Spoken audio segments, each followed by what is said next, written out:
Humanity's ruthless counterattack left the entire galaxy silent. The alarm did not give me time to think. It pulled me out of a dead sleep with a sound I had not heard in months, the kind of alarm that does not mean a drill.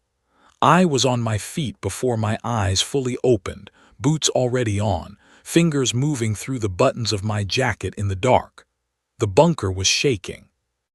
Not violently, not enough to knock anything off the walls, but enough to feel it in the soles of my feet.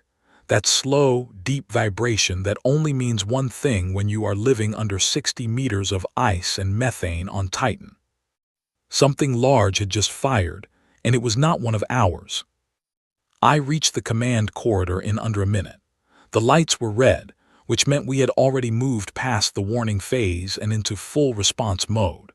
Around me, men and women were running, not in panic, but in that particular focused way that soldiers move when they have prepared for something so many times that the body just takes over. Lieutenant Pete Garland fell into step beside me without a word. He had been my second since before we went underground, and the look on his face told me everything the alarm had not. "They found the outer ring," he said. I did not ask which outer ring. There was only one that mattered. The command center was already full when I arrived. Colonel Diane Holt stood at the main table, her silver hair catching the red light, her eyes fixed on the display above her. The display showed Titan's upper orbital layer, and moving through it like shadows crossing a lamp were 3 Keth vessels. They were not the massive warships the Dominion had used on Mars. These were scouts. Smaller, faster, built to identify and report. They had not fired yet. They were looking. "Do they know what they are looking at?" I asked. Colonel Holt did not look away from the display. "Not yet," she said, "but they will in about 4 minutes if we do not move the surface drones back to cover pattern 7. I grabbed the nearest console and sent the order myself.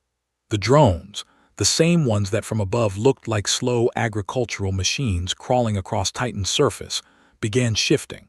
Their movements were designed to look random to any scanner that did not already know what to look for. The Keth scanners were good. We had studied every piece of their technology that had survived the assault on our outer colonies, and we had built our deception around exactly what those scanners could and could not see. What they could not see was what we had built beneath those drones. I had been inside Project Lazarus for 19 months. I had arrived with nothing but the clothes I was wearing, and the memory of watching a feed from Ganymede Station as the Keth Dominion's fleet moved through our outer system without a single challenge from anyone in the galactic community. No warning, no protest, not one signal from any of the 34 spacefaring civilizations that made up the Galactic Covenant. They had watched. Some of them had even recorded it for their scientific archives. The slow erasure of human settlements on 3 moons and 1 full colony world, filed away as data on primitive species' response to external pressure. That memory had kept me moving through every long day in the tunnels. Lazarus was not one thing. It was 100 things hiding inside one idea. It was human engineers working in double shifts, designing engine cores that no Keth analyst would recognize because we had built them from entirely different physics than anything we had ever published. It was human welders joining hull plates inside the hollowed-out shells of cargo freighters that the Keth had already classified as unarmed. It was human mathematicians calculating jump trajectories that used Titan's gravitational shadow as a launch blind, trajectories that would not appear on any galactic navigation chart because we had never filed them. It was human stubbornness mostly. That is what people outside the bunker never quite understood.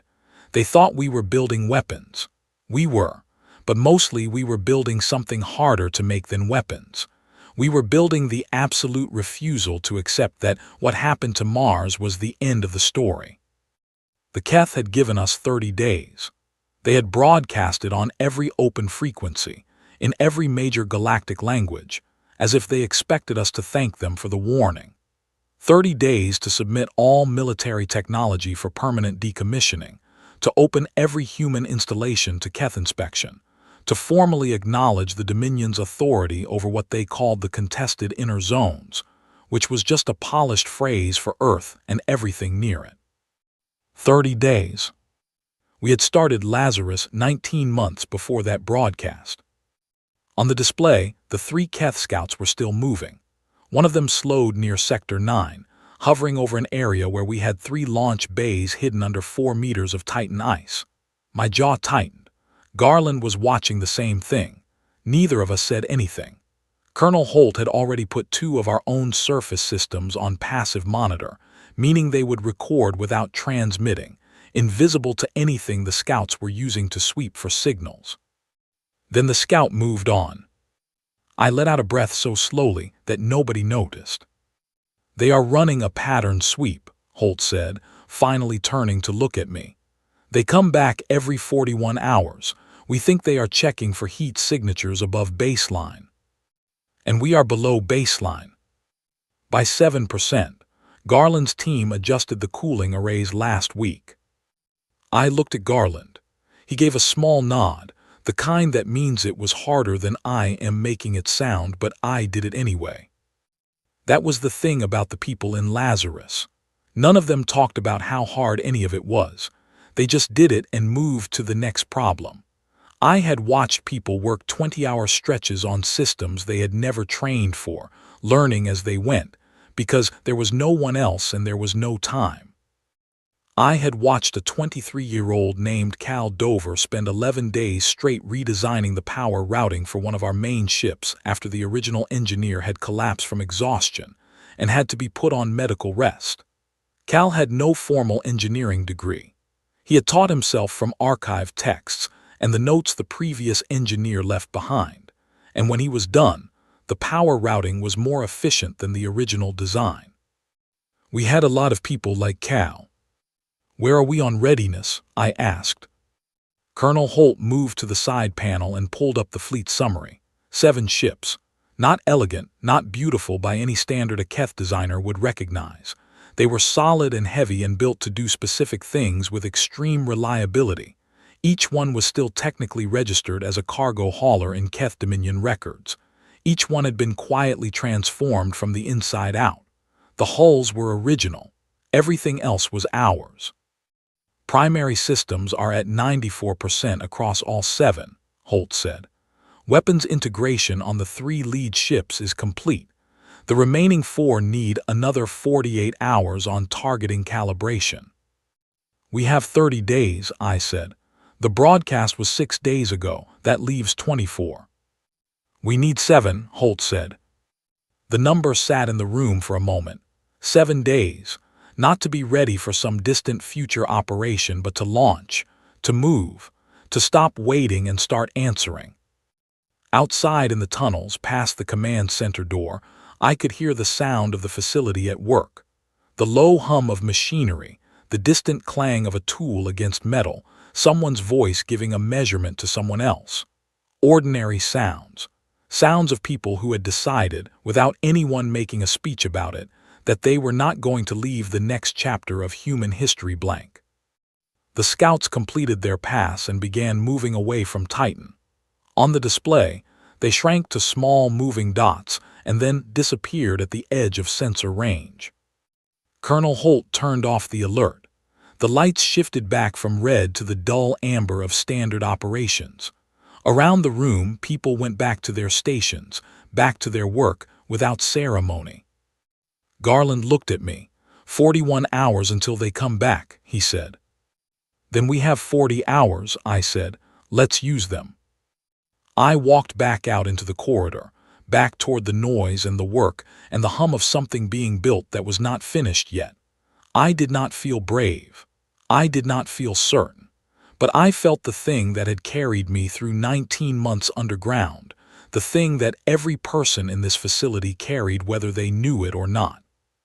The Keth gave us 30 days, because they believed 30 days was more than enough time for us to give up. They had not done their research. Pete Garland caught up with me at the junction between the main tunnel and the lower bay. Holding a tablet with the updated readiness breakdown, I took it without stopping. We walked and talked, the way we had learned to do everything in Lazarus because standing still felt like waste. The numbers were better than I expected. Cal Dover's power routing revision had given us a 12% improvement in sustained output on the 2 ships he had worked on. A woman named Helen Marsh, who had spent the last 8 months on weapons integration, had found a way to reduce the targeting delay on our primary systems by nearly a full second. In a space engagement, a second is the distance between a strike and a miss. Helen had given us that second from nothing, working with components that had been designed for something else entirely and adapted by hand. I handed the tablet back to Garland. Tell Helen I want to see the final test data before end of cycle. She already sent it, he said. It is in your queue. She sent it at 3 this morning. That was Helen. She never waited to be asked twice for anything. The lower bay was the largest open space in the entire Lazarus complex. It had been cut from the rock over 14 months, expanded twice as our designs grew more ambitious, and now it held the 2 largest ships in our fleet side by side with barely 12 meters between them. Standing at the upper walkway and looking down, they did not look like warships. They looked like something compressed, like something that had been squeezed down into the smallest possible shape without losing any of its mass. There was nothing decorative about them. Every surface was functional. Every angle existed because the engineering required it. I had named them quietly in my own head, the way people name things they spend too much time staring at. The one on the left I called patience. The one on the right I called conviction. We had an official designation system that used numbers and letter codes. Nobody used it. Every ship had a name that the crew had given it, and those names had nothing to do with the official list. I walked down to the main floor of the bay. A crew of 14 was running final checks on patience, moving along its exterior with scanners and reference tablets, checking seals, checking joints, checking every point where 2 systems met and had to agree with each other. I stopped beside a young man named Oliver Grant who was crouched near the base of the primary thruster housing, running a calibration loop for the 4th time. "Problem?" I asked. He looked up. "No problem," he said. "I just want to be sure." "How many times have you run that loop?" "This is the 4th. "And the first 3? "Clean," he said. "All 3 clean." I looked at him for a moment. He was 26, maybe 27. He had been a commercial ship technician before the Keth cut off the outer transit routes and left about 40,000 workers stranded without income or purpose.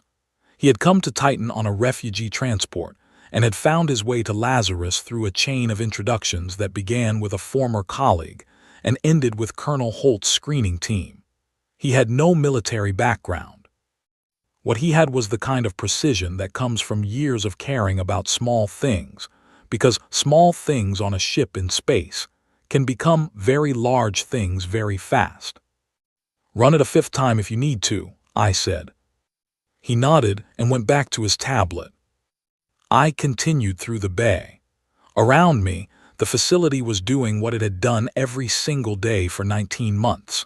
It was working.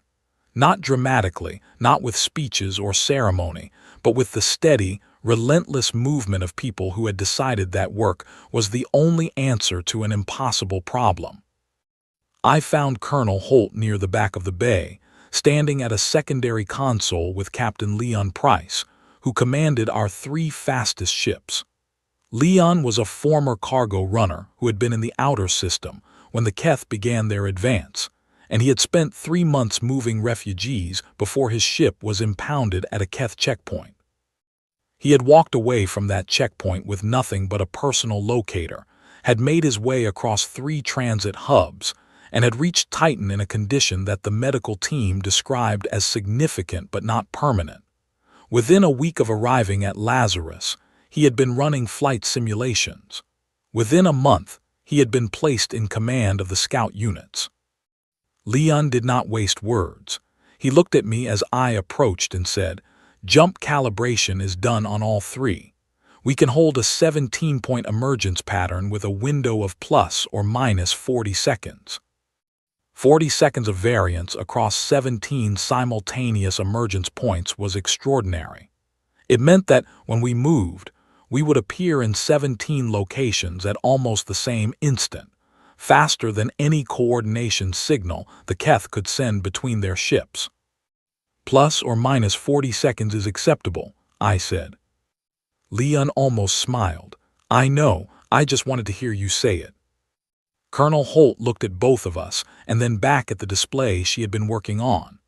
I have been running projections on the blockade formation, she said. The Keth have 8 vessels in Earth orbit and 6 in the transit zone between Earth and the Moon. Their patrol pattern repeats every 6 hours. There is a 19-minute window during each cycle where the overlap between the two groups is at its lowest. 19 minutes, I said. That is the window, she confirmed. If we emerge inside that window, we catch both groups at minimum mutual support range. I looked at the display. The blockade had been in place for 3 months. The Keth had settled into it with the comfort of certainty, the way any force settles in when it does not believe the other side is capable of response. Their patrol pattern was efficient, optimized, predictable. It had been predictable for 3 months because for 3 months there had been nothing to be unpredictable about. We were about to change that. What is the next window? I asked. Holt checked her calculations. 6 days, 14 hours from now. That accounts for transit time from Titan to the emergence points. 6 days and 14 hours. We had 7 days of work left on targeting calibration. The math was tight, but it was not impossible. We moved to 7 days ahead of window, I said. That gives us approximately 18 hours of margin after the last calibration check. Holt nodded. She did not look worried. She had stopped looking worried somewhere around month 9, and I did not think it was because things had gotten easier. I thought it was because she had decided that worry was a resource she could not afford to spend. I walked back through the bay toward the upper level. As I passed Oliver Grant, he was on his 5th calibration loop. The display on his tablet showed clean. He looked up at me, saw that I noticed, and gave a small nod. He was going to run a 6th. Good. The next 6 days were the quietest and the loudest days of the entire 19 months. Quiet because we had stopped building new things and were now only finishing them, which has a different kind of silence to it, the silence of completion rather than creation. Loud because the pace of that finishing was unlike anything we had sustained before. Crews worked in full rotations without reduction. The facility burned through its food stores at nearly twice the normal rate because people were not stopping to eat at regular times. They were grabbing what they could between tasks. I slept 4 hours a night and called it enough. On the 5th day, Helen Marsh came to find me in the corridor near the navigation section. She was carrying a printed sheet, which was unusual because Helen never printed anything. She handed it to me without comment. It was the final targeting test results for all 7 ships. Every system had passed. Not barely passed, not passed with noted concerns. Passed cleanly, completely, with margins that were better than our design specifications in 4 out of 7 cases. I folded the paper and put it in my jacket pocket. "Thank you, Helen," I said. She shrugged, which was her version of "you are welcome," and walked back the way she had come. On the 6th day, we held a final readiness review. All 7 ship commanders were present, either in person or on SecureLink. Leon Price was there with his 3 captains. The 4 other commanders, a woman named Claire Dunstan who ran our heaviest vessel, a quiet man named Warren Cole on our 2nd largest ship, and 2 others I had come to trust completely over 19 months of working in impossible conditions, all confirmed readiness without exception. Colonel Holt ran through the operation sequence one final time. Emergence points, timing, initial engagement priorities, communication protocols, contingency branches if any of the 7 ships encountered problems during transit. Everyone listened. Nobody asked questions that were not necessary. We had been over the plan so many times that the asking of unnecessary questions would have felt strange. When Holt finished, I looked around the room. "The Keth gave us 30 days, I said. "They gave us 30 days because they believed we were finished. They looked at what happened to our outer colonies and they decided that what they saw was the final version of us. They were wrong." I paused. "We move in 18 hours. There was no cheer, no noise at all. Just the quiet, steady look of people who had decided something a long time ago and were now simply arriving at the moment when that decision would mean something. I dismissed the review. Garland walked out with me. The corridor was busy with final preparations, people moving with purpose, carrying equipment, running last checks on systems that had already been checked and checked again. "How are you feeling?" Garland asked. It was the first time in 6 days anyone had asked me that. "Ready," I said. It was not the most complete answer I had ever given, but it was the true one. We launched in the early hours of Titan's mechanical night cycle, when the facility's ambient noise was at its lowest, and the Keth scouts were at the far end of their patrol arc. 7 ships rose through the ice layer through the exit shafts that had been cut for exactly this moment, and had been sealed and cooled to match the surrounding surface temperature whenever the scouts were near. They rose slowly, without active engines, riding the launch rail systems that accelerated them to minimum safe distance before the drives engaged. There was no dramatic moment of activation, no single instant where everything changed. The ships just moved, one after another, out into the dark above Titan, and then the drives came online and we began the journey toward the positions from which we would emerge. I was on patience. I stood at the forward observation post, which was a modest room with a narrow viewport and a tactical display, and I watched Titan shrink behind us. 19 months underground. 19 months of ice walls and artificial light, and the sound of machinery, and the smell of recycled air, and the absolute certainty that what we were doing was the only thing worth doing. I pressed one hand briefly against the viewport glass, cold under my palm. Then I turned back to the tactical display, where 7 green indicators moved together through Titan's orbital dark, and I went to work. We arrived at our emergence points with 12 minutes to spare before the window. Leon Price's 3 ships were already in position, their drives at minimum output, waiting with the patience of people who had learned that waiting and wasting were not the same thing.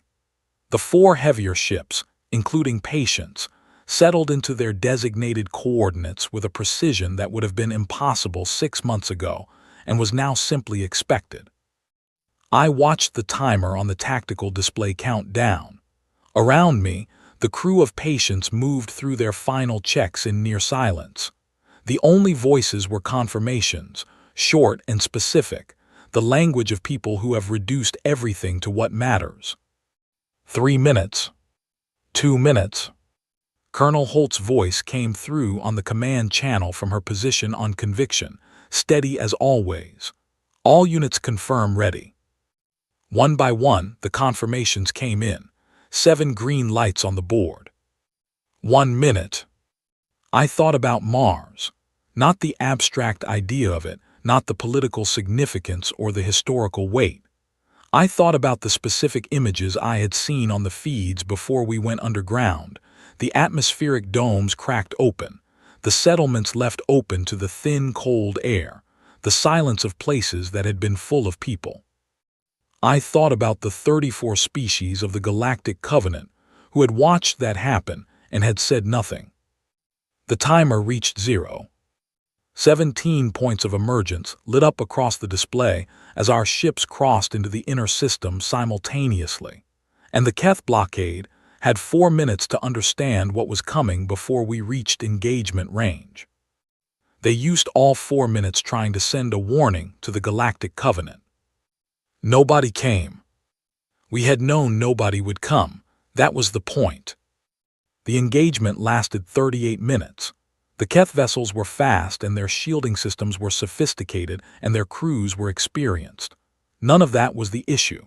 The issue was that they had been trained, as all Galactic Covenant-adjacent forces had been trained, to fight by the established protocols of interstellar engagement.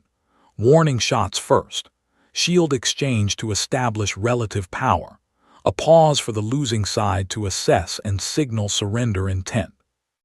Then, if surrender was not signaled, escalation to the next level.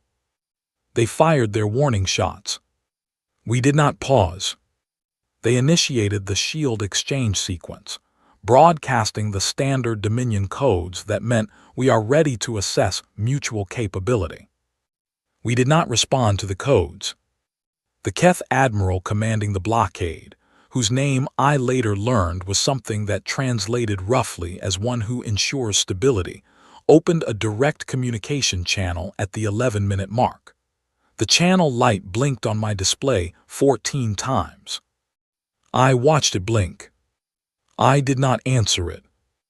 Not because I was being cruel, not because I had forgotten what communication meant, but because answering it would have meant accepting the framework in which the Keth operated, the framework in which there was a standard procedure and a recognized escalation ladder, and a mutually understood set of signals that meant this conflict exists within boundaries we both accept. We did not accept those boundaries. Mars had not been given boundaries. Our colonies had not been given a channel to open. Our people had not been given a 14-blink warning. At the 38th minute, the last Keth vessel in the Earth-Moon transit zone was neutralized, not eliminated entirely. Disabled, its drive systems and weapons inoperative, its crew spaces intact. We had been specific about that. We had been specific about a great many things. I looked at the tactical display. Earth orbit was clear. The Moon's approach lanes were clear. The sensor network that the Keth had established over 3 months to watch our homeworld's every movement was dark.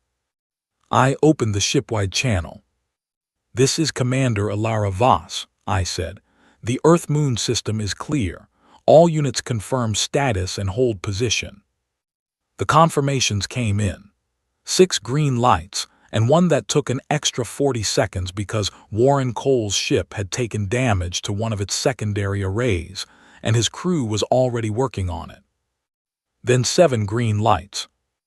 Garland was at the secondary console to my left. He did not say anything. Neither did anyone else in the room.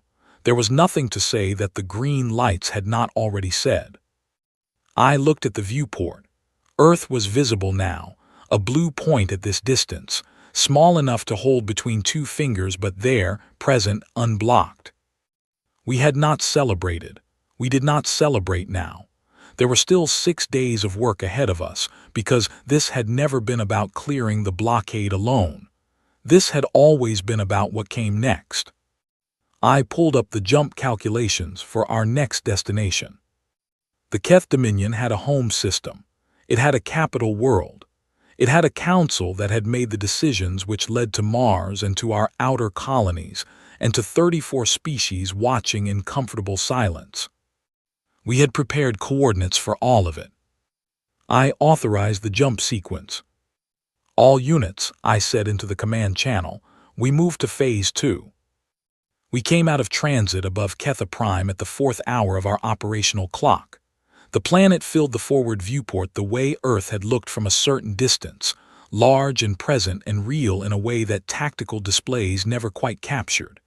It was blue-green with a different palette than Earth, more gray in the water, more orange in the land masses near the poles, but alive, populated. The capital of an empire that stretched across 19 star systems and had never, in its recorded history, faced a counterattack from a species it had decided to remove. I stood at the forward observation post on Patience and looked at it for exactly 10 seconds. Then I turned back to the display. "Confirm formation," I said. Leon Price's voice came through immediately. 3 fast units in outer arc confirmed. Claire Dunstan followed. Heavy Unit 1 in primary approach lane confirmed. Warren Cole, whose crew had repaired the secondary array during transit, came in a half-second later. Heavy Unit 2 at Secondary Lane, confirmed. The other two commanders confirmed in sequence. 7 ships, 7 green indicators, everyone exactly where we had planned they would be. Months before this moment existed as anything other than a line in a projection document. The Keth Defense Network above Ketha Prime had detected us.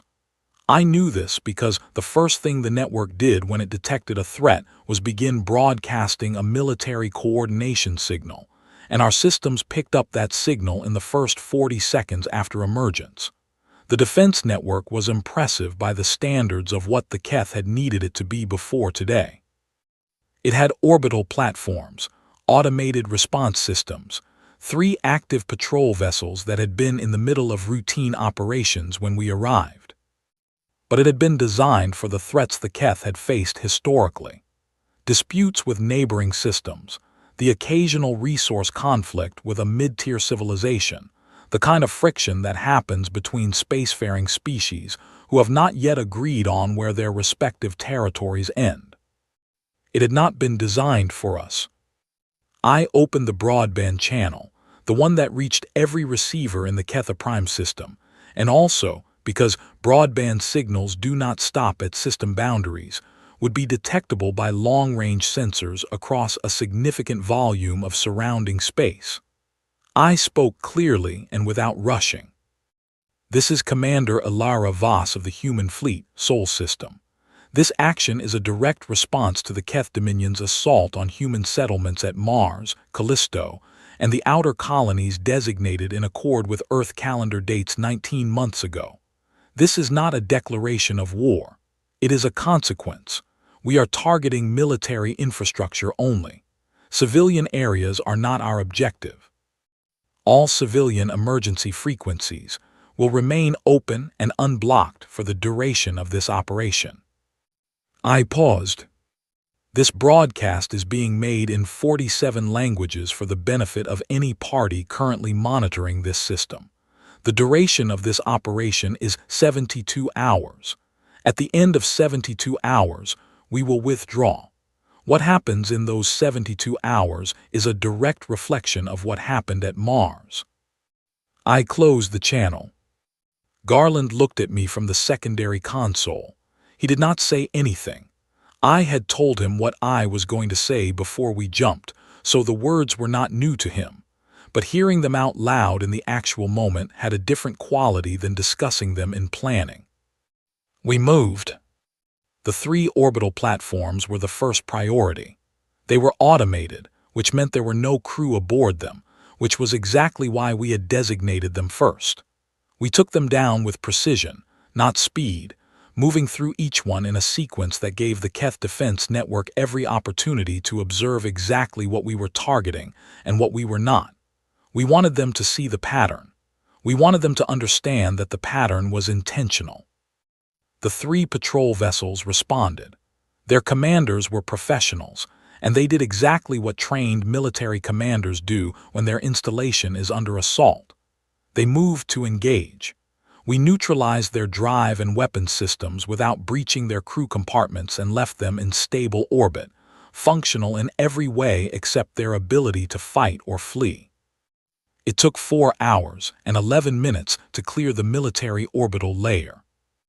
At the 5-hour mark, the Keth Dominion's High Council made contact. The signal was directed at our fleet on a military command frequency, addressed to whoever is in command of the unidentified vessels. I found that phrasing interesting. They knew exactly who we were.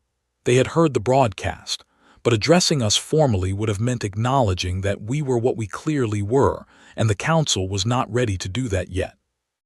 The Council speaker, through the translation matrix our linguists had built over 19 months from every piece of Keth communication we had ever intercepted, offered what was technically a conditional cessation agreement.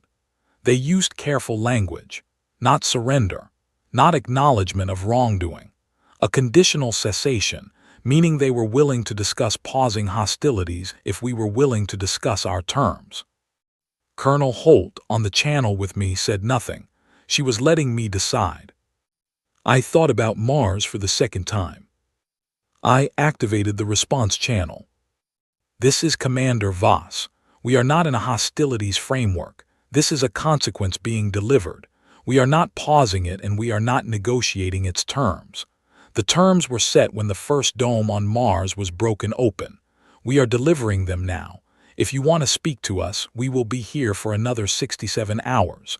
We will listen to anything you want to say. We will not stop. I closed the channel. There was a long silence from the Keth side. The silence lasted 2 hours and 17 minutes, during which we continued working through the list of military installations in the inner orbital zone. Every one of them targeted with the same care, the same precision, the same absolute avoidance of anything that was not a military system. I noticed something during those 2 hours.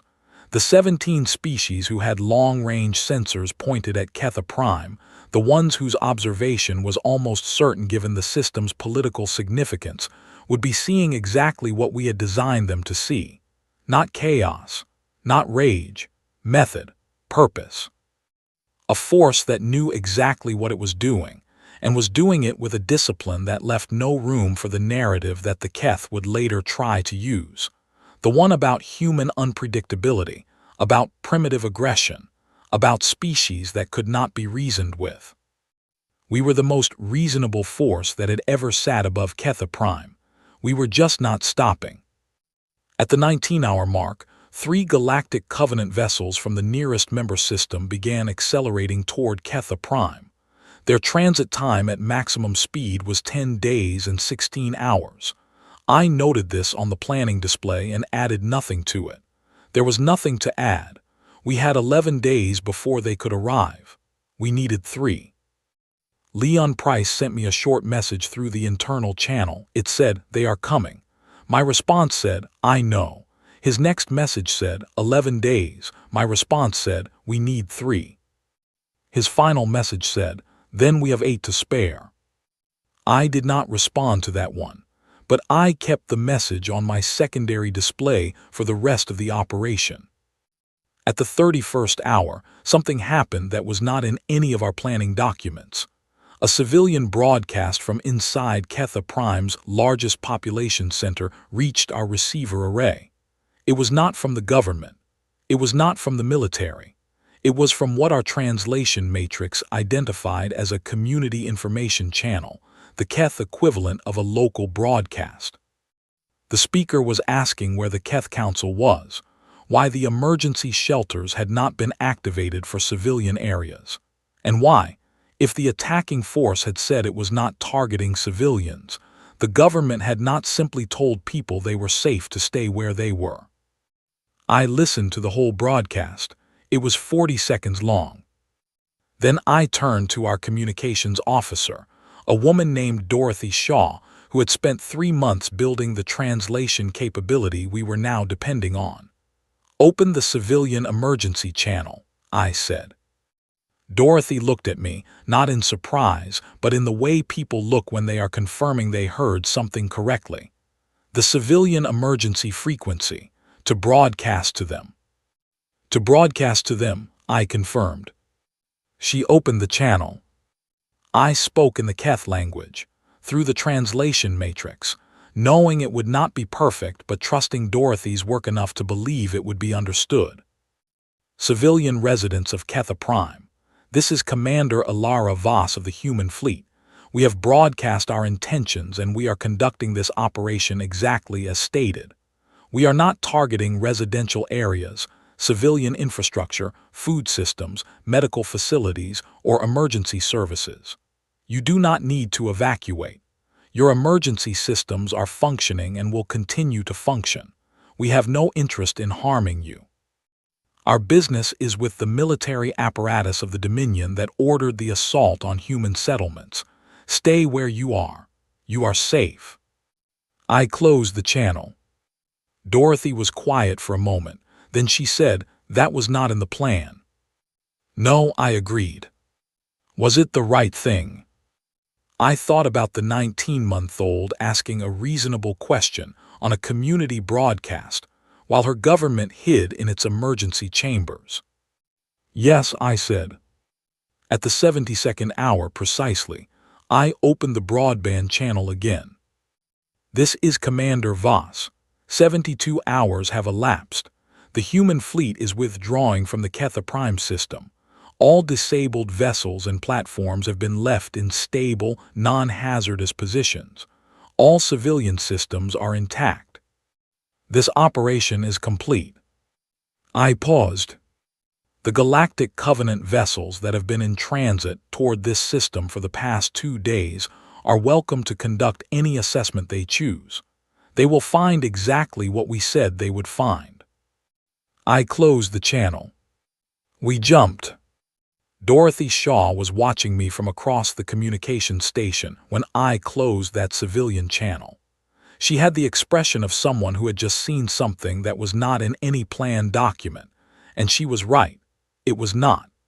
Nothing in our 19 months of preparation had included a message of reassurance to the people living under the government we were holding accountable.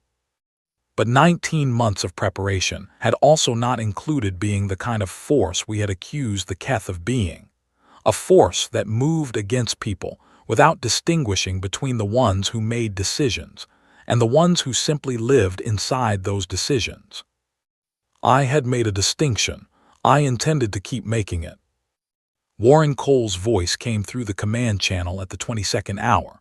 Warren was not a man who used the command channel unless he had something worth saying, so I answered immediately. He had been observing the sensor patterns around Ketha Prime's secondary orbital zone and had noticed something that was not on our target list but was worth flagging. 3 of the Keth's civilian research platforms were in a vulnerable position relative to our operational corridor. They were not military. They were not armed. They were staffed by researchers who, according to the identification codes the platforms were broadcasting, included scientists from 4 non-Keth species who were there on exchange programs. Warren wanted to know if we should adjust our corridor to give the platforms more clearance. I told him yes, adjust it by 300 kilometers and log the adjustment with the reason. He logged it. The reason went into our operational record, which we knew would eventually be reviewed by the Covenant. I had wanted everything in the record, every decision, every adjustment, every moment where we could have done more damage than we did and chose not to. I wanted the record to be so complete that there was no space in it for interpretation. We had done what we said we would do. We had not done what we had not said we would do. Those were the 2 most important facts of the entire operation, and I needed them documented in a way that nobody could ever honestly challenge. At the 48th hour, the Keth Dominion's High Council tried a different approach. Instead of contacting us directly, they sent a message through the Galactic Covenant's emergency relay, formally requesting that the Covenant intervene and halt our operation on the grounds that it constituted an unprovoked attack on a Covenant-adjacent civilization. I read the message twice. Then I had Dorothy pull up the Covenant's own records of the Keth Dominion's operations against human settlements, the ones that had been logged under the bureaucratic category of stability actions. I compared the date of the Keth's first stability action against our outer colonies with the date of the first emergency relay message any human government had sent to the Covenant asking for acknowledgement of the situation. Our first message had been sent 7 months before the Keth began their advance. The Covenant had logged it as received and filed it under preliminary assessment, which was the category used for situations that did not yet require active response. They had never moved it out of that category. I included that comparison in a formal response to the Covenant's relay and sent it back through the same channel. I did not accuse anyone of anything. I simply placed the timeline in the record next to the Keth's complaint and let the dates speak for themselves. Then I went back to the operational display and continued the work. Claire Dunstan sent me a short message at the 58th hour. It said, 2 of the disabled Keth patrol vessels are drifting slightly off their stable orbit positions. Do we correct them or let Covenant handle it when they arrive? I thought about it for approximately 4 seconds and then sent back, we correct them. She sent back a single word, "Understood," and 20 minutes later the two vessels had been nudged back into stable positions by a precision thruster pulse from one of Leon's fast units. We fixed the orbits of the ships we had disabled. I think about that a lot, even now. Not because it was a grand gesture, not because I expected anyone to notice or to give us credit for it. I think about it because it was the specific detail that made everything else legible.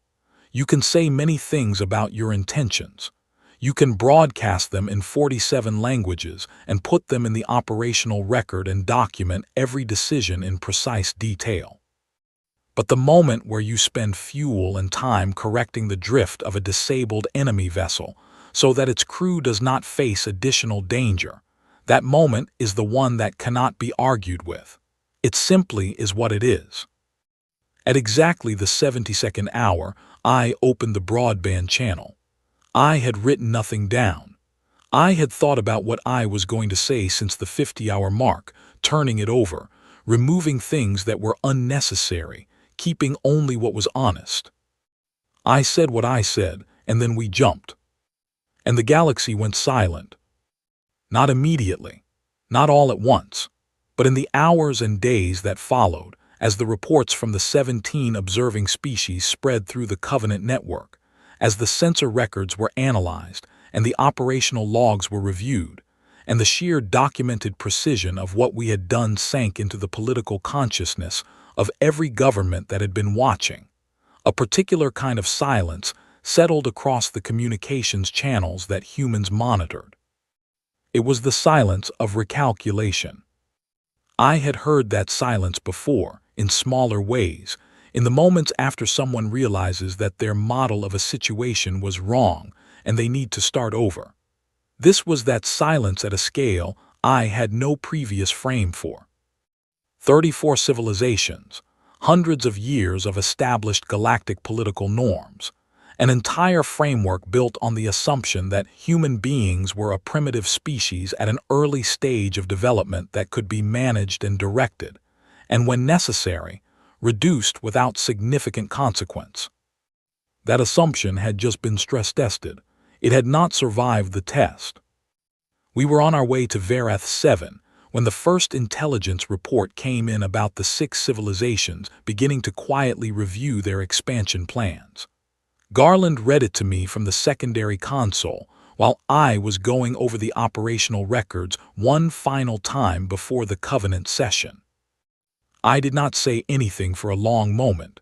Then I said, "Who is the first one on the list?" Garland checked. The Hevari Federation. They had 3 planned transit routes through the belt sector adjacent to our outer system. All 3 have been flagged for internal review.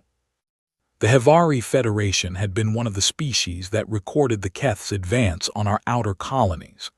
They had published the recording in a scientific journal 4 months later, under a title that translated roughly as Behavioral Analysis of Primitive Resistance Response. I found a deep satisfaction in that particular name being first on Garland's list. "Keep monitoring," I said. "Log every adjustment you see." "All of them." "All of them," I said. "I want a complete picture." The complete picture, by the time we reached Verath 7, included 6 civilizations and 14 discrete adjustments to expansion and transit plans that had previously pointed toward human-adjacent space.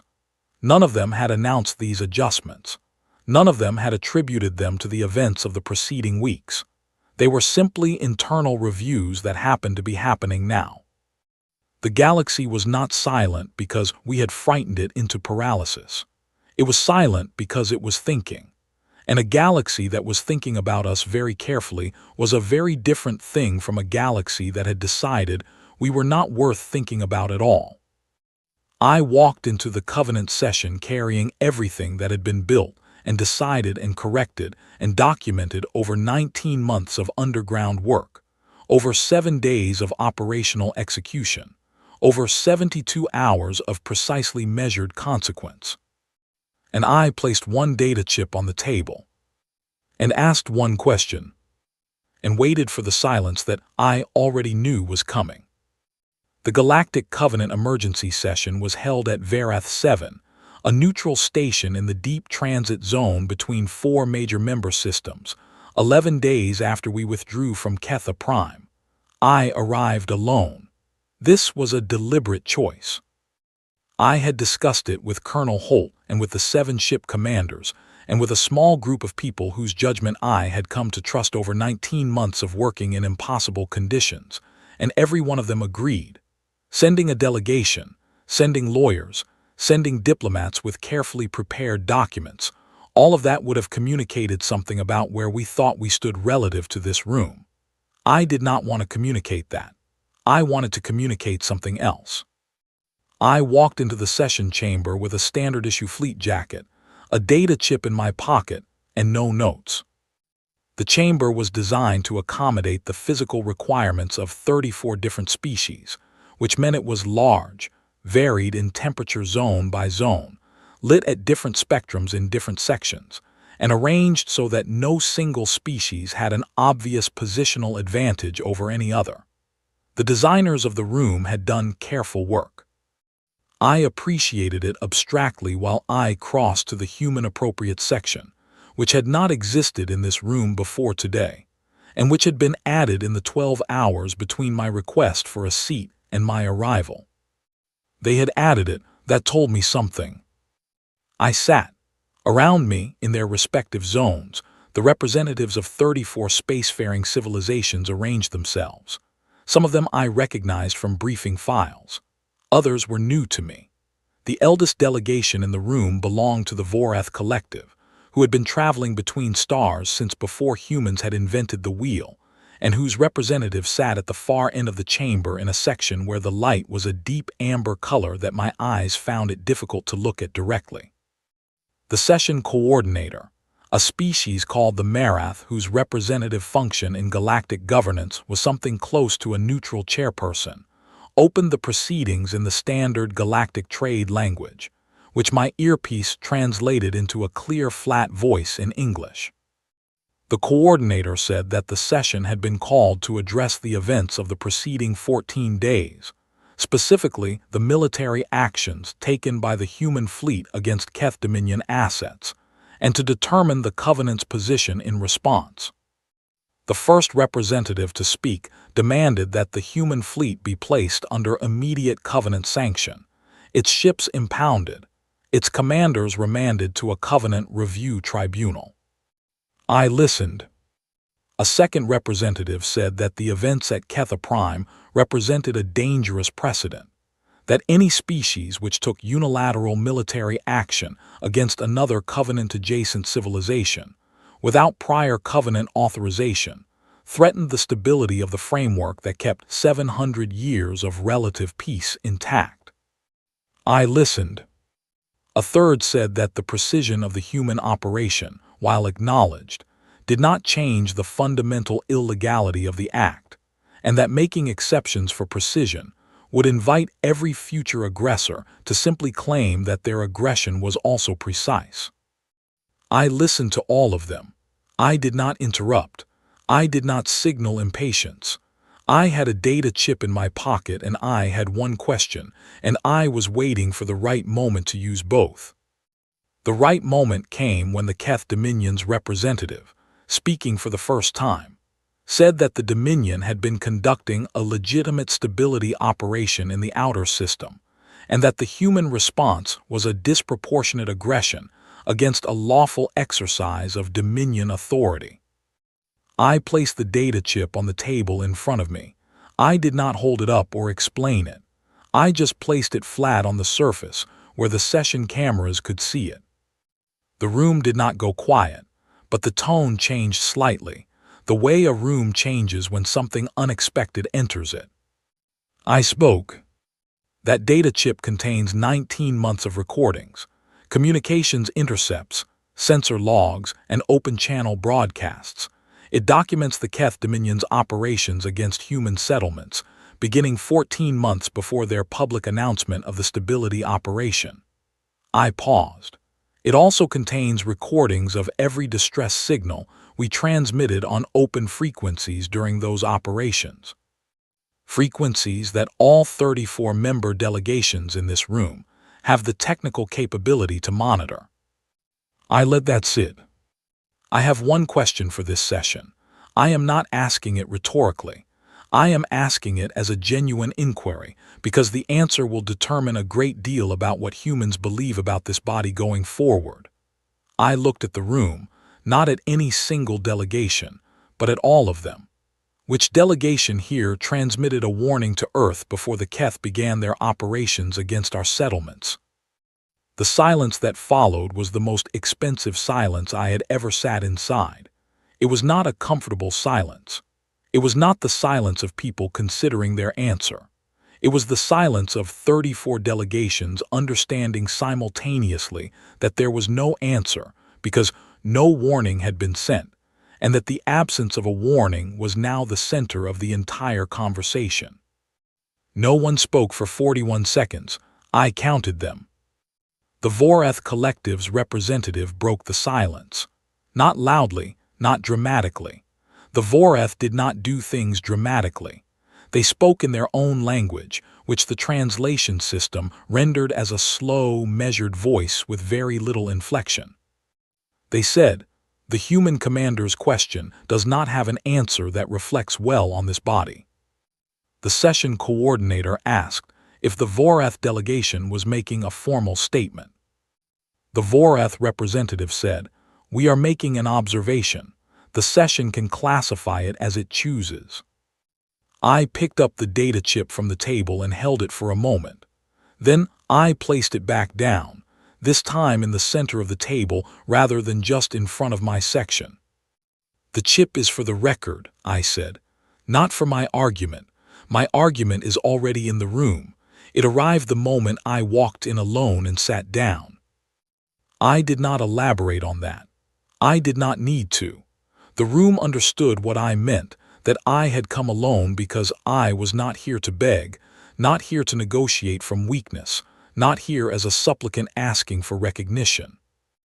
I was here because we had done what we had done, and we had done it exactly as we said we would, and we had withdrawn exactly when we said we would. And the galaxy was sitting in a room trying to figure out what to do about a species that had just demonstrated something the Covenant framework had not encountered before. Not aggression without purpose, not destruction without discipline, something more unsettling than either of those, which was force with perfect self-control.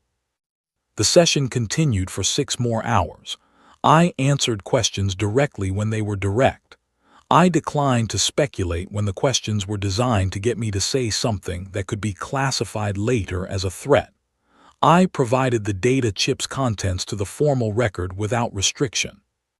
I said, when asked what humanity wanted from the Covenant going forward, that we wanted what we had always wanted, to exist without our settlements being treated as inconveniences that more powerful species could remove without consequence. "We are not asking for protection," I said. "We are demonstrating that we do not need it. What we are asking for is acknowledgement that we are here, that we have always been here, and that the next species that decides we are too primitive to deserve warning before someone moves against us should look at the last 14 days very carefully before making that decision." At the end of the session, the vote was called. 34 delegations. The question was whether to formally recognize Earth as a full Covenant member civilization, with all associated rights of consultation, representation, and territorial acknowledgement. The result was 34 in favor, 0 opposed. It was the fastest unanimous vote in the recorded history of the Galactic Covenant. I did not celebrate. I thanked the session coordinator and walked out of the chamber, through the station's main corridor, and to the docking bay where our transit vessel was waiting. Garland was there. He had waited outside the station for the entire 7 hours because there had only been one seat offered to humanity, and it was mine. He looked at me as I approached. He did not ask how it went. The answer was already in my face. 34-0, I said. He nodded slowly. "Fastest in their history," I said. He said, "Fear is a remarkable thing." "Yes," I said, "it is." We boarded the transit vessel, and I sat in the forward seat and looked at the station growing smaller through the viewport. Somewhere in there, 34 delegations were filing their records and composing their reports and beginning the long process of adjusting their political calculations to account for a variable that had not existed in any of their models until 14 days ago. And somewhere, 6 other species military strategists were already quietly reviewing their expansion plans that touched human-adjacent space. I knew this because our intelligence team had flagged the first signs of that review before I had even boarded the ship to Varath 7. No announcements, no treaties, just a quiet reorientation, the kind that happens when a calculated risk is suddenly recalculated. We had not asked for any of that. We had not threatened anyone beyond the Keth Dominion. We had simply done what we said we would do, exactly as we said we would do it, and stopped precisely when we said we would stop. That precision, apparently, was the most frightening thing the galaxy had ever seen. I understood why. Rage was familiar. Rage was something every species with enough resources eventually encountered and learned to manage. Rage escalated and then exhausted itself and eventually became negotiable. What we had shown was something different. We had shown that we could measure a consequence, deliver it without excess, and walk away without needing acknowledgement that we had won. That was not rage. That was something the Covenant did not have a classification for yet. Garland brought me a container of water and sat in the seat beside me. We flew in silence for a while. "What happens now?" he asked eventually. "We rebuild Mars," I said. And then we see what the galaxy does with what it learned." He was quiet for a moment. "Do you think they learned the right thing?" I thought about the Vorath representative, who had watched humans begin traveling between stars from a civilization that was already ancient, and who had said, quietly, in a room full of galactic power, that our question had no answer that reflected well on the Covenant. "I think some of them did," I said. The vote was announced at the end of the 7th hour of the session.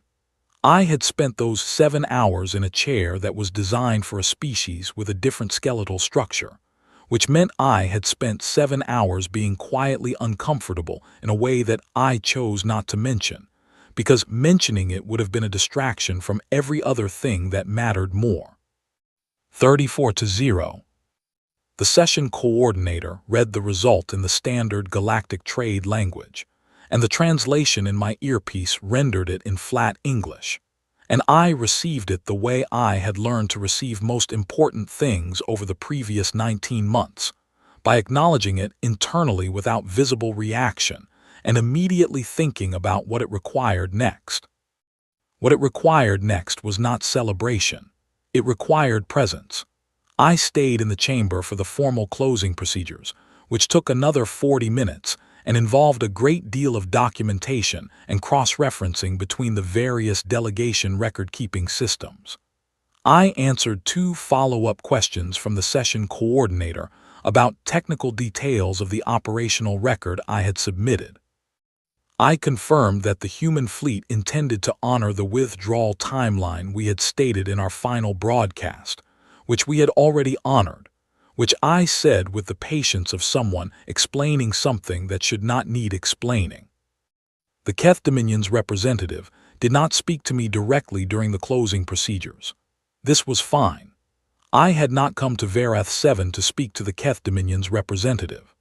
I had come to make a record and ask a question and sit in an uncomfortable chair for 7 hours, while 34 civilizations processed the fact that their calculation about humanity had been incorrect. The Vorath Collective's representative found me in the corridor outside the chamber as the session was dispersing. This was unusual. The Vorath rarely initiated individual contact. They operated in collective decisions and collective communications, and the idea of one of their representatives approaching a single individual for a private conversation was notable enough that Garland, walking 3 steps behind me, moved slightly closer in the automatic response of someone who is not sure if this is a threat. It was not a threat. The Voreth representative stopped at a polite distance and addressed me in the trade language, which my earpiece translated with the same slow, measured quality that all Voreth communication seemed to carry regardless of the topic. "You have watched many species begin to travel between stars," the representative said. "We watched your species do it. We watched the Keth Dominion do it. We have watched 31 of the species in that room do it." A pause. "In our experience, the transition from early-stage expansion to mature spacefaring civilization has certain common qualities. One of those qualities, nearly universal, is a period of uncontrolled response to perceived threat, a period where the force applied exceeds the minimum required, where the anger shapes the action, rather than the action being shaped by the need." I waited. I had learned in 19 months that waiting was often more productive than speaking. "You did not have that period," the Voreth representative said. "You had the anger. We could observe the anger in everything you did, but the anger did not determine the scale of the action. You determined the scale and then you delivered it and then you stopped." Another pause. "That is not common. We have not seen it before at this stage of development." "What have you seen before?" I asked. "We have seen species destroy what hurt them," the representative said. "We have seen species endure what hurt them. We have seen species flee what hurt them. We have not seen a species measure what hurt them and deliver that exact measurement back with the excess carefully removed." I thought about Oliver Grant running his 5th calibration check, about Helen Marsh finding a spare second in a targeting delay, about Cal Dover rebuilding a power routing system from notes in 11 days, about Dorothy Shaw building a translation matrix from intercepted signals, about Colonel Holt calculating a 19-minute window in a 6-hour patrol cycle, about 100 other people in 100 other moments doing the specific thing that the specific moment required, no more and no less. "We are a species that measures things," I said. The Voreth representative was quiet for a moment. "Yes," they said finally, "that is what we are observing." They inclined their head in the manner that Voreth used for closing a private exchange, and moved back toward the chamber doors where the rest of their delegation was waiting. Garland came up beside me. "What was that about?" he asked. "They were paying us a compliment," I said. "I think." We walked to the docking bay. The station's corridors were busy with delegations making their way to their own vessels, the end-of-session movement that happened when a large gathering dispersed. I passed representatives from a dozen species, some of whom noticed me and some of whom did not. The ones who noticed showed it in small ways, a slight adjustment of posture, a flicker of attention, a brief pause in whatever conversation they had been having. I did not stop for any of them. I kept walking. At the docking bay entrance, 2 of the Hevari delegation were standing near their gate, talking in low voices. I recognized them from the session. One of them looked at me as I passed. I looked back. We held each other's gaze for approximately 2 seconds. Then I kept walking. In the transit vessel, with Titan's coordinates locked in and the station shrinking behind us, I pulled out the written notes I had made during the session. Not the spoken record, which the Covenant kept automatically.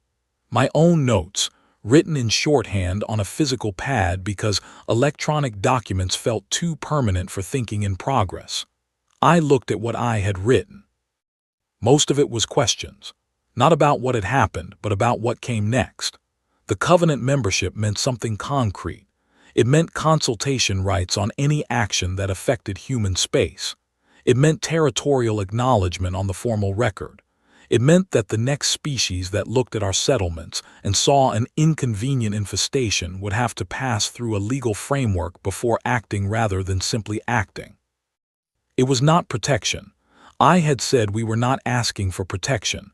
That was true, but it was something, a structure, a set of rules that we were now inside rather than outside of, which changed the calculation for anyone considering making us a target. combined with what we had demonstrated operationally, the calculated delivery of a measured consequence, combined with the quiet reorientation of 6 civilizations' expansion plans, combined with the Covenant membership, combined with the simple demonstrated fact that humanity had spent 19 months building something extraordinary inside what the galaxy assumed was a defeated civilization, the picture that emerged was one I thought we could build on. Not a picture of dominance, not a picture of aggression seeking new targets, a picture of a species that had looked at an impossible situation and had decided, with full awareness of what it was choosing, to measure the problem and deliver the solution exactly as specified. I wrote one more note on the pad and then closed it. The note said, "The next 19 months begin now." 6 months after Verath 7, I stood on the surface of New Olympia on Mars, not inside a dome. On the surface, in a sealed suit, looking out at the construction around me. The first new dome was 60% complete. Behind it, the framework of a second had gone up in the past 3 weeks, built by crews that worked in full shifts around the Martian clock.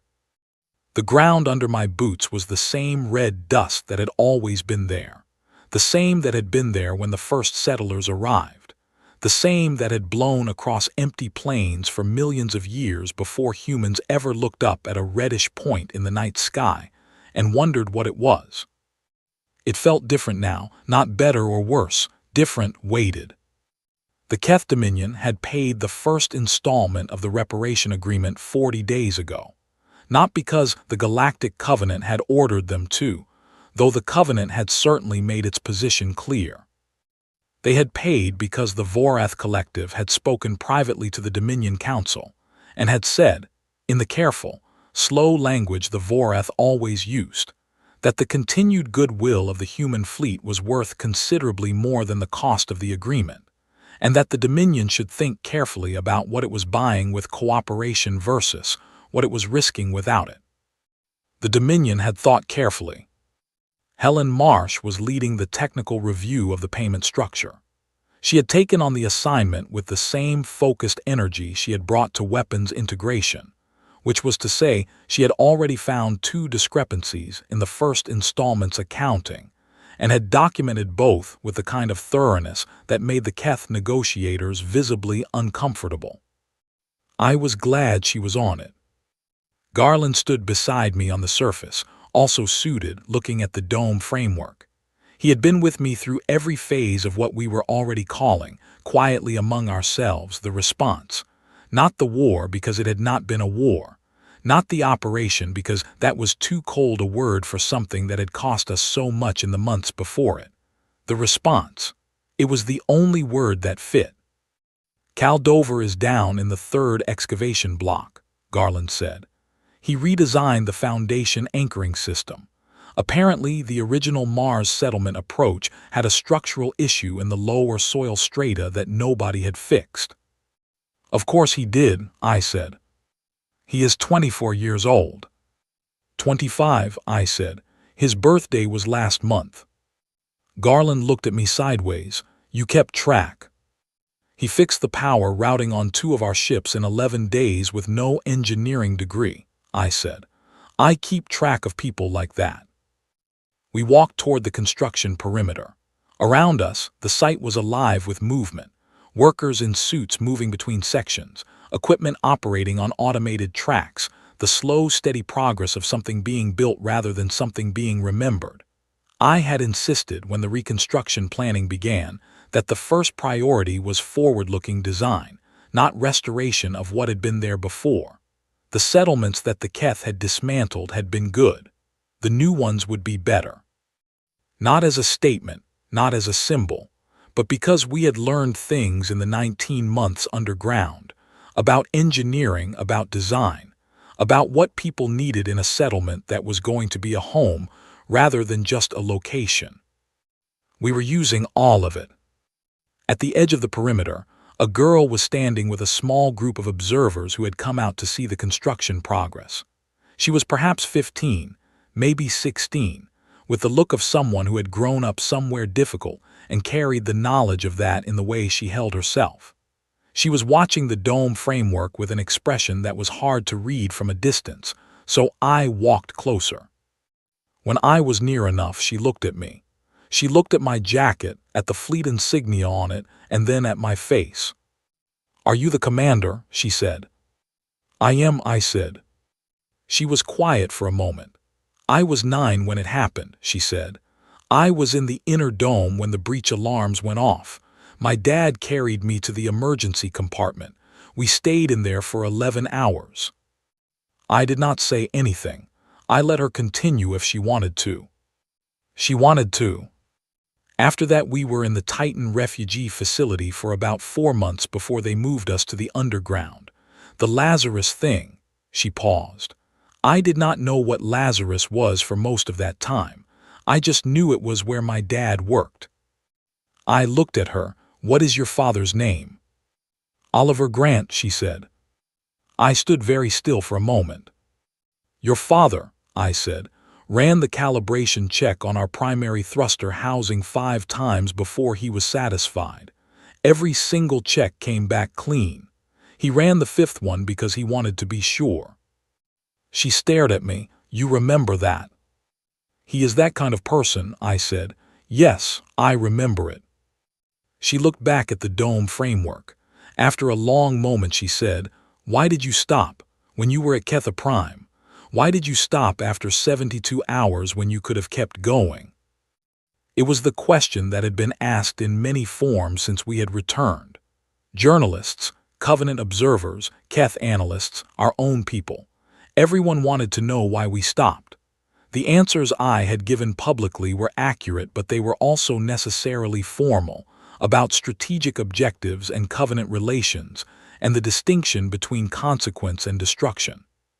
Here, standing on the red surface of Mars next to the daughter of a man who had run 5 calibration checks because he wanted to be sure, I gave the real answer. "Because stopping when you said you would," I said, "is more frightening than not stopping at all.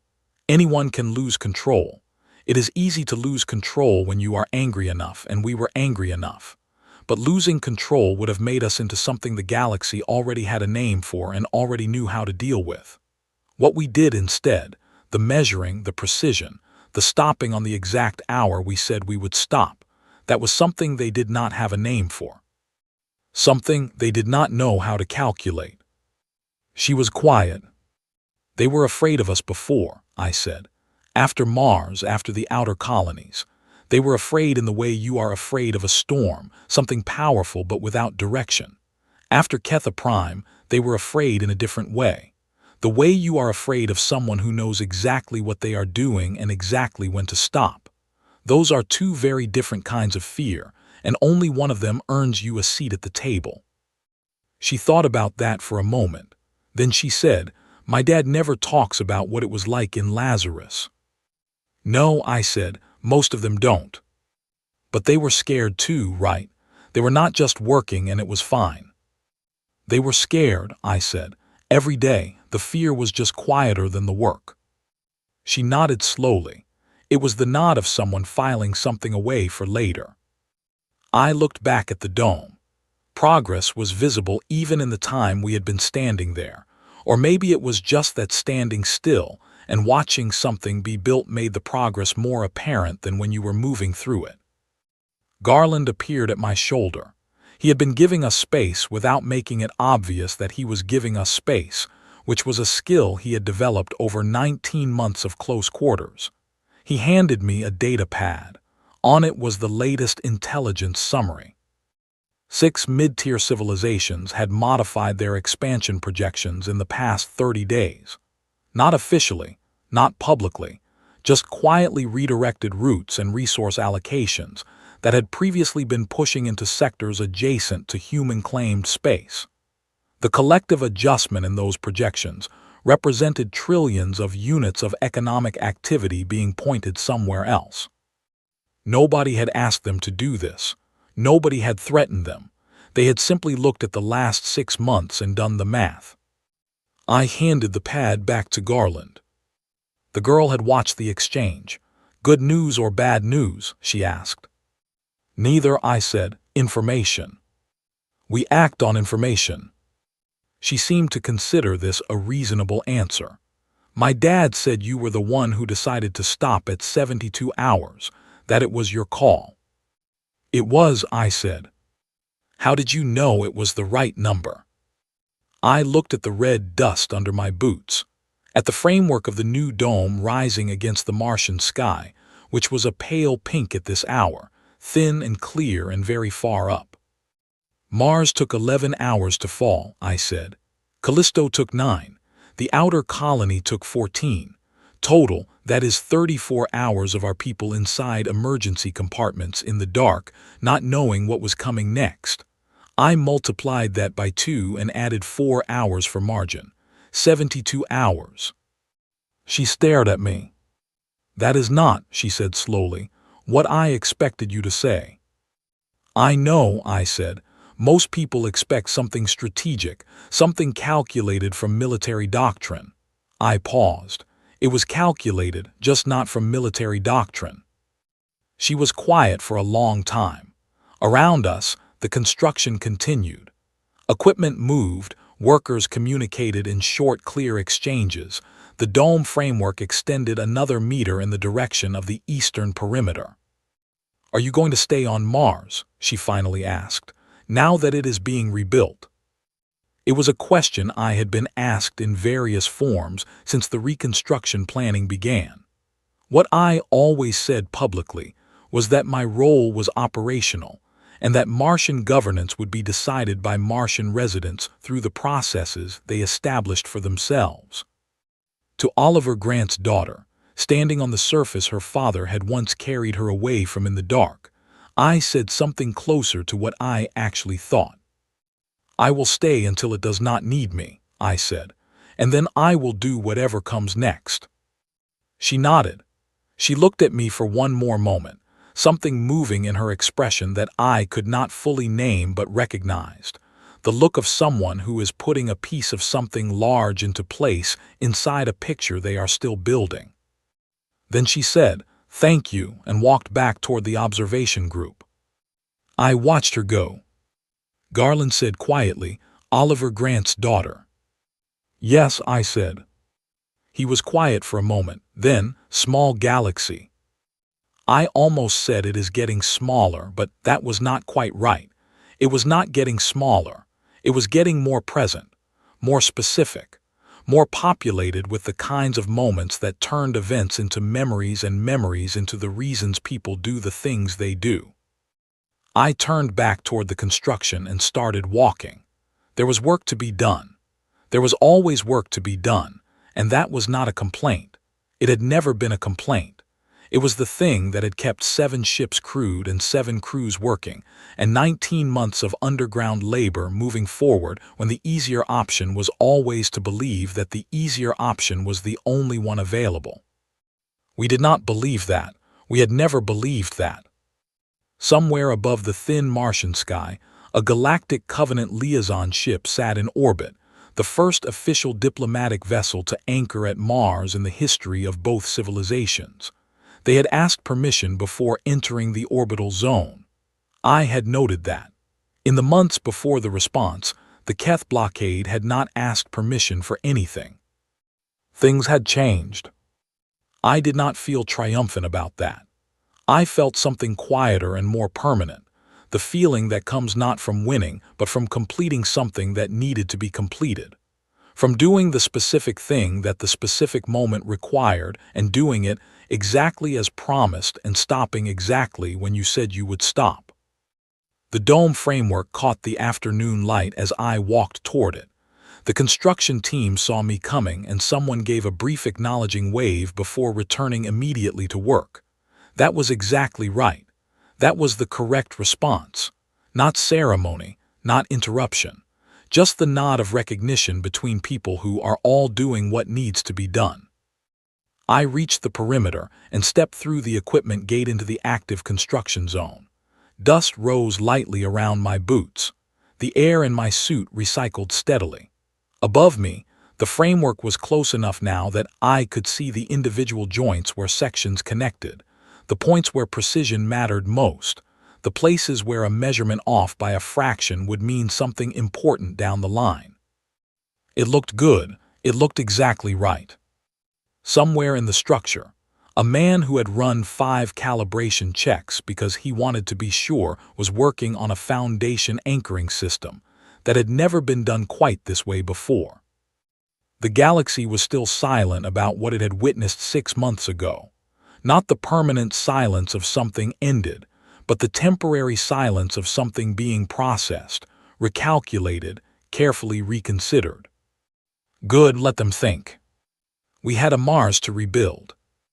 The reconstruction work had a rhythm to it that I found easier to live inside than the rhythm of the months before it. It was still demanding. The physical challenge of building on Mars was not smaller than the challenge of building inside Titan, just different in character. On Titan, we had been hidden, working in artificial light, making decisions that had to account for the possibility of discovery at every stage. On Mars, we were visible, working under a pale sky, making decisions that had to account for the possibility of getting it wrong in ways that would affect people who were going to live here. Both kinds of pressure were real. The Mars pressure was the kind I preferred. Helen Marsh arrived on Mars 3 weeks after I did. She had finished the first cycle of the Keth reparation audit and had handed it to the secondary review team with documentation so thorough that the team lead told me privately it would take them a month just to understand what Helen had done, let alone verify it. Helen had then, without being asked, moved on to the technical specifications for the new settlement power grid, because she had reviewed the original plans and found 7 places where the efficiency could be improved. I gave her the assignment officially and let her get to work. Cal Dover, whose full name was Callum but who had been Cal since before anyone at Lazarus could remember, was on site most days. He had taken on the foundation work as his primary project and approached it with the same obsessive care he brought to everything. I stopped by the excavation block where he was working on a Tuesday afternoon, the Martian sun at a low angle that turned the dust copper-colored, and found him crouched over a soil analysis display with 2 engineers who were, by their expressions, slightly overwhelmed by the pace at which Cal was generating conclusions from the data. He looked up when I arrived. "The lower strata here has a crystalline structure that the original survey missed," he said by way of greeting. "It means we need to go deeper on the anchor points in this quadrant, not by a lot, about 4 meters more, but if we do not, we get micro-movement in the dome base during the temperature cycles." 4 meters, I said. 4 meters, he confirmed. "I know it adds time." "Add it," I said. "You were right about the power routing. I will assume you are right about this." He nodded and went back to the display. The 2 engineers exchanged a look that suggested they had been hoping I would push back and save them from having to dig 4 more meters, but they picked up their tools without complaint. I walked back to the site perimeter and stood for a moment watching the construction. The dome framework was at 80% now. In another 3 weeks it would be sealed. In another 3 months it would be pressurized and the first residents would move in. Real residents, not construction workers, not project staff. People who had been in refugee facilities for 6 months or longer, waiting for a place to come back to. I had met a few of them in the transit hub where the reconstruction teams rotated. They were patient in the way people are patient when patience is the only option available to them, and they were watchful, following the project updates with the attention of people whose entire futures were tied to whether a dome was ready on time. I had told each of them that we were on schedule. I had meant it each time. Leon Price came to Mars for 2 weeks in the 4th month of reconstruction. He had been handling the fleet repositioning since our return, the work of determining where 7 ships should be stationed now that their original purpose had been fulfilled, and a new strategic posture needed to be established. It was detail-heavy work, requiring coordination with the Covenant's new Human Liaison Office, which itself was still being organized and staffed. and requiring decisions about which systems could benefit from a human presence and which were better served by restraint. Leon sat with me one evening on the outer platform of the temporary administrative building, which was the highest external point in the construction zone, and offered a view of the site that was genuinely impressive if you had spent enough time underground to appreciate open space. The sky was darkening toward the deep Martian night, and the construction lights were coming on across the site, and the two of us sat in sealed suits and watched it happen. "The Covenant Liaison Office asked me today about permanent fleet positioning," Leon said. "What did you tell them?" "I told them I would ask the commander." I looked at him. "I am not technically the commander of anything right now."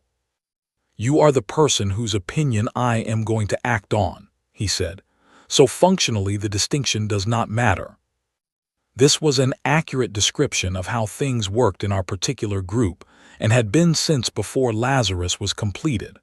I did not argue with it. "The fleet stays distributed," I said. "No concentration that reads as aggressive posture, but no withdrawal that reads as retreat. Leon is good at that kind of geometry. Leon should decide." He was quiet for a moment. "That is not really an answer." "Yes, it is," I said. "I just put your name in it." He almost laughed. Almost. Leon Price did not quite laugh at things as a matter of personal habit, but he came close sometimes, and I had learned to count those near laughs as a meaningful indicator of his actual assessment of a situation. "The Hivari Federation sent a trade inquiry to the Covenant Liaison Office," he said after a while. I turned to look at him. "A trade inquiry?" "For mineral exchange in the belt-adjacent sectors," he said, "through proper channels, formally addressed. The word please appears in it 3 times. The Hivari Federation, whose scientists had published an academic paper about primitive human resistance response, was formally asking to trade with us, and using the word please 3 times in the request." "What is the Covenant Liaison's recommendation?" I asked. "They recommend we accept," Leon said. "With standard terms, nothing special." "Then we accept," I said, "with standard terms." He nodded. We sat in silence for a while. Below us, the construction lights made the site look almost like it was alive, which it was, in the way that any place full of working people is alive. "Do you think it is going to hold?" Leon asked. "The way they are treating us now, the care, the channel messages with please in them, the quiet rerouting of expansion plans." It was the question that did not have a comfortable answer. I could say yes, and it would be optimistic in a way that felt dishonest. I could say no, and it would be pessimistic in a way that felt like a different kind of dishonesty. Neither quite fit what I actually thought. "I think the galaxy learned something it cannot unlearn," I said. "Not about our weapons, not about our ships, about our approach to problems. The fact that we measured the response. The fact that we stopped on time. The fact that we sent a civilian reassurance message in the middle of an operation. Those things cannot be erased from the record, and that record changes the calculation for anyone looking at us and deciding how to act." "But calculations change again," Leon said. "Yes," I said, "they do, which is why we keep building. Not weapons, necessarily. People like Cal Dover and Helen Marsh and Oliver Grant. The capacity to keep solving impossible problems is harder to threaten than any specific weapon system. If the galaxy sees us as a civilization that produces people who run 5 calibration checks because they want to be sure, who redesign foundation anchors 4 meters deeper because the soil data says they should, who build translation matrices from intercepted signals in 19 months of underground work, that is a more durable protection than anything we could park in orbit." Leon looked at me for a long moment. "You have been thinking about this." "I have been thinking about everything," I said. "It is what the first 6 months of not being underground is for." He almost laughed again, closer this time. At the end of his 2 weeks, Leon returned to the fleet. He shook my hand before he boarded, which was unusual for him. I shook back without making it significant. Dorothy Shaw arrived on Mars in the 5th month. She had been working with the Covenant's new Communication Standards Office to establish human-readable protocols for the 17 most common alien languages, which was essentially building an expanded version of what she had done for the operation, but for ongoing civilian use rather than a single military engagement. She brought 3 members of her team with her to see the construction, because she had described Mars to them often enough that they had asked to come. I showed them the site personally, not as a tour, not with ceremony, just walking them through the sections that were progressing and explaining what each part was meant to do. Dorothy's team were curious in the specific way that people who work with language are curious, wanting to understand the logic behind each decision, the why that connected each choice to the outcome it was supposed to produce. One of them, a young man named Peter Cole who was not related to Warren, asked me what the single most important decision of the operation had been. Not the largest or the most dramatic, the most important. I thought about it seriously. I had been asked versions of this question before, and had given various answers depending on what the questioner seemed to actually be trying to understand. To Peter Cole, who worked with language and logic and the precise communication of meaning, I gave the answer that was most precisely true. Correcting the drift on the 2 disabled Keth vessels, I said, at the 58th hour, when Claire Dunstan asked if we should fix their orbit and I said yes. He frowned slightly. Why that one? Because it was not in the plan, I said. The plan covered the operation. The plan did not cover what we would do when an opportunity arose to either act with minimal care or act with complete care, and the only one watching was ourselves and our own record. We acted with complete care. That choice, made when there was no external pressure to make it, told us who we were more accurately than any other single moment. He was quiet for a moment, processing that. The galaxy would not have known if you had not corrected it, he said. We would have known, I said. Dorothy was looking at me with an expression that I recognized as the one she had worn after I sent the civilian reassurance message during the operation. The expression of someone filing something very carefully into a mental category that did not have a label yet. I left them to continue their tour with one of the site coordinators and went back to the administrative platform. Garland was there with the daily update packet, which had grown progressively more ordinary over the past 5 months, which was exactly what I wanted to see.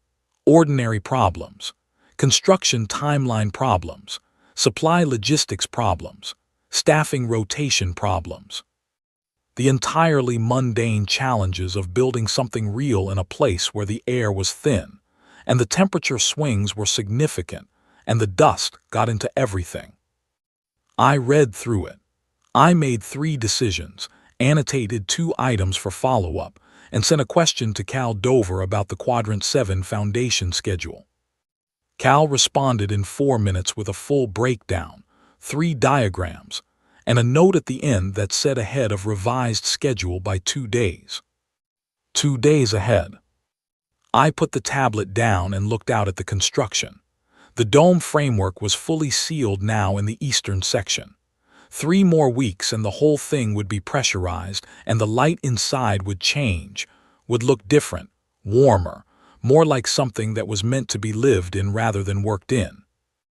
I had a meeting in the afternoon with the first group of permanent residents who were being processed for the initial move-in, 12 families, adults and children, people who had been in refugee facilities since before Lazarus launched. I had asked to meet them, not as a formal thing, not as an event with any ceremony attached to it. I wanted to know who was going to live here. I wanted to know their names. The meeting was in a temporary common room that the construction team used for their breaks. It smelled like recycled air and dust sealer, and something someone had been cooking on a portable unit in the corner. 12 families arranged themselves in the chairs and along the walls, and we introduced ourselves. And I listened, while each of them said their name and where they had been before, and what had brought them to the point of being in this room on this afternoon.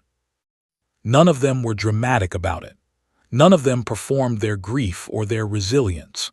They were just people who had a specific history and were now in the specific present of this room, on this recovering world, talking to a person in a fleet jacket who had asked to know their names. One couple had a daughter who was about 7. She had been born in the refugee facility. She had never lived anywhere that was not temporary.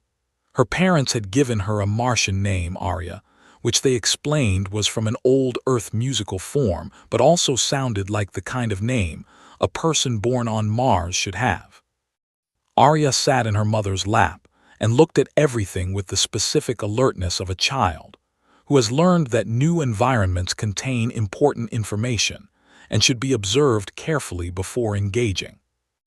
I asked her what she was most looking forward to about living in the dome. She thought about it with genuine seriousness. Then she said, "My dad said I can have a garden." Her father confirmed this with a nod. "There is a section of the lower residential level designed for personal cultivation," he said. "Small plots. We signed up for one." I looked at Arya, a 7-year-old born in a refugee facility who had been promised a garden. Not a metaphorical garden, not a symbolic one. A real plot of soil, processed and enriched and sealed under a dome that had been anchored 4 meters deeper than the original plans specified because a 25-year-old from a transit hub had checked the soil strata and done the math. "Your garden is going to be in good soil," I said. She considered this information and apparently found it satisfactory. I stayed for 2 hours. I learned all 12 families' names. I did not write them down. I did not need to. They were the kind of names that stay with you without effort because they belong to the kind of moment that does not leave. When the meeting ended and people began dispersing back to their quarters in the temporary residential section, Garland fell into step beside me in the corridor. "How do you feel about it?" he asked. The same question he had asked me the night before we launched from Titan. "Different," I said. "Better or worse than before?" I thought about the answer. Before, the feeling was purpose, clear, forward-facing, aimed at something specific. Now the feeling is something that does not have the same kind of direction. It is more like being in the middle of something rather than at the edge of something. "Is that good?" "It is real," I said. "I think that is better than good." We walked out onto the outer platform.